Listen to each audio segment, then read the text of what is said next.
తెలంగాణ జానపద సంస్కృతి సాంప్రదాయానికి ప్రతిబింబంగా విరాజిల్లుతున్న కోరమీసాల కొమరవెల్లి మల్లన్న జాతర పట్నం వారానికి ముస్తాబైంది.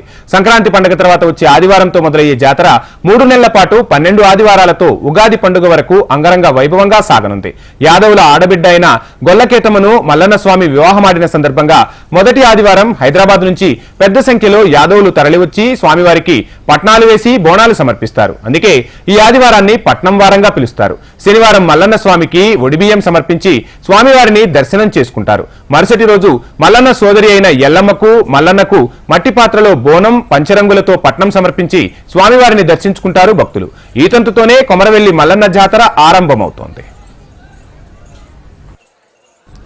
మల్లన్న జాతరకు కొమరవెల్లి వచ్చే భక్తులకు ఎలాంటి ఇబ్బందులు కలగకుండా అన్ని ఏర్పాట్లు చేస్తున్నారు. జాతరకు తెలంగాణ నుంచే కాకుండా మహారాష్ట్ర, కర్ణాటక, ఛత్తీస్గఢ్ రాష్ట్రాల నుంచి కూడా పెద్ద సంఖ్యలో భక్తులు తరలివచ్చే అవకాశం ఉండటంతో దర్శన క్యూ లైన్లో చలువ పందిర్లు, మంచినీటి వసతి కల్పిస్తూ భక్తులకు స్వామివారి దర్శనం కల్పిస్తున్నామని ఆలయ ఈవో స్పష్టం చేశారు.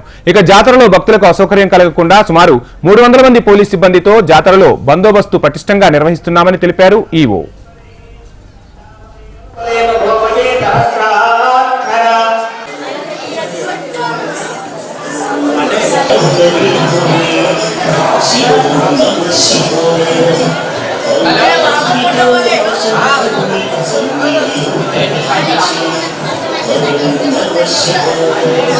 Hello.